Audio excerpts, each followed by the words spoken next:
महाराजांचे वैकुंठ गमन। तो काळ होता 16व्या शतकाचा। तुकाराम महाराज म्हणजे अत्यंत साधे सरळ निष्कपट व्यक्तिमत्व।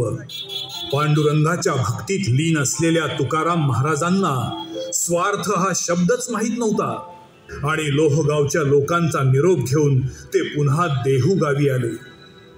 देहूला आल्यानंतर पुन्हा तुकाराम महाराजांच्या कीर्तनाचा आणि भजनाचा नित्यक्रम सुरू झाला। पांडुरंग पांडुरंग पांडुरंग पांडुरंग पांडुरंग पांडुरंग पांडुरंग पांडुरंग पांडुरंग पांडुरंग पांडुरंग पांडुरंग पांडुरंग पांडुरंग। लोहगाव मधील त्या घटनेनंतर तुकाराम महाराज आतून कमालीचे दुखावले होते। देहूमध्ये त्यांचं कीर्तन सुरू असायचं, पण भाषा मात्र निर्वाणीची आणि निर्वानिर्वीची सुरू झाली होती। डोळ्यासमोर अखंड पंढरी आणि पांडुरंग असायचा आणि मनी अपार भक्तिभाव असायचा। माघ महिना सुरू झाला। दोन्ही एकादशीला तुकोबांनी 2 अभंगांवर निरूपण केलं। तुकाराम महाराजांना वेध लागले होते वैकुंठ गमनाचे, आपल्या लाडक्या पांडुरंगाच्या चरणी विलीन होण्याचे। लोकांनाही कळून चुकलं तुकाराम महाराजांचा सहवास आता कमी राहिलाय। दिवस उगवला फाल्गुन शुद्ध एकादशीचा। नेहमीप्रमाणे रात्री कीर्तन सुरू झालं आणि तुकोबाराय म्हणाले, शंख चक्र गदा पद्म बैल आला पुरुषोत्तम। आपल्या अभंगातून कीर्तनातून पांडुरंगाचं नामस्मरण करत तुकोबाराय नदी किनारी निघाले। त्यांच्या माग शेकडो लोक हरिनामाचा गजर करत चालले होते।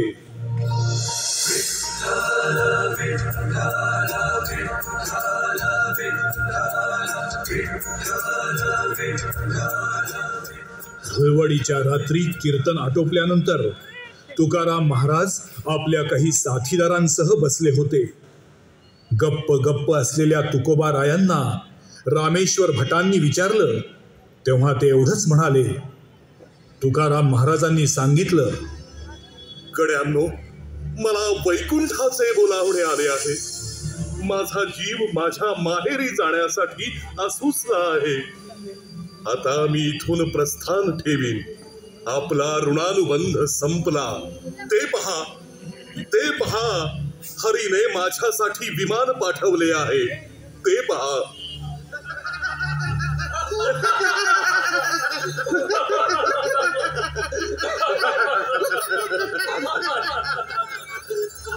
त्याच वेळी तुकाराम महाराजांना आपल्या पत्नीची म्हणजे औलीची आणि मुलांची आठवण झाली। त्यांनी तिला बोलावणे धाडले। औली आपल्या मुलांसोबत धावत इंद्रायणी नदीकाठी आली। महाराजांनी तिलाही आपल्या सोबत वैकुंठाला येणार का अशी विचारणा केली, पण भोळ्या बाबड्या औलीला काहीच कळालं नाही। तुमच्या बरोबर भटकायला मला वेळ नाही। तुम्हाला कुठं जायचंय तिथं जा। मला माझा संसार आहे। आणि हे बघा, दुपारी जेवायला मात्र लवकर आणि वेळेवर या। मला फार वाट बघायला लावू नका, नाहीतर पुन्हा त्या पांडुरंगाच्या नादात घरचा रस्ता विसराल बाई तुम्ही।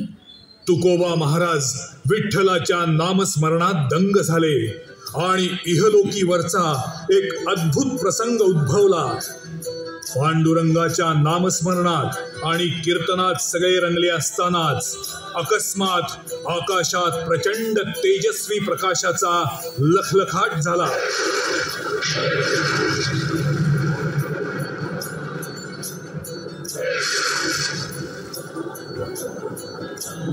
साक्षात स्वर्ग लोकातून भगवान विष्णूंचे वाहन गरुड अवतीर्ण झाला आणि तुकाराम महाराज विठुरायाच्या नामस्मरणातच गरुडावर आरूढ झाले।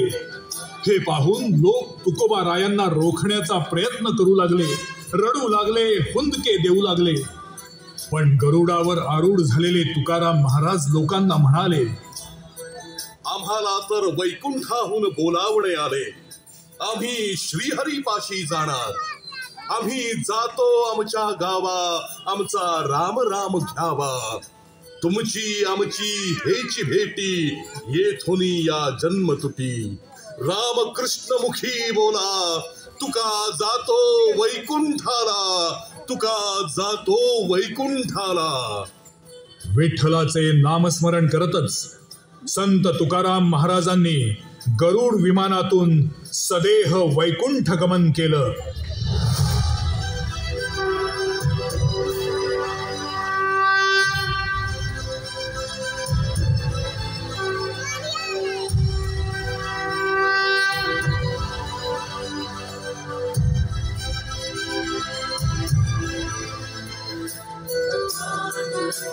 अवकाशातून सर्व देवदिकांनी त्यांना आशीर्वाद दिले, तर पृथ्वीवरील समस्त मानव जातीला आजही सदाचार, सद्विचार, भक्तिभाव आणि मानवता धर्म यांची शिकवण जगद्गुरु तुकाराम महाराजांच्या अभंगातून मिळाली आहे.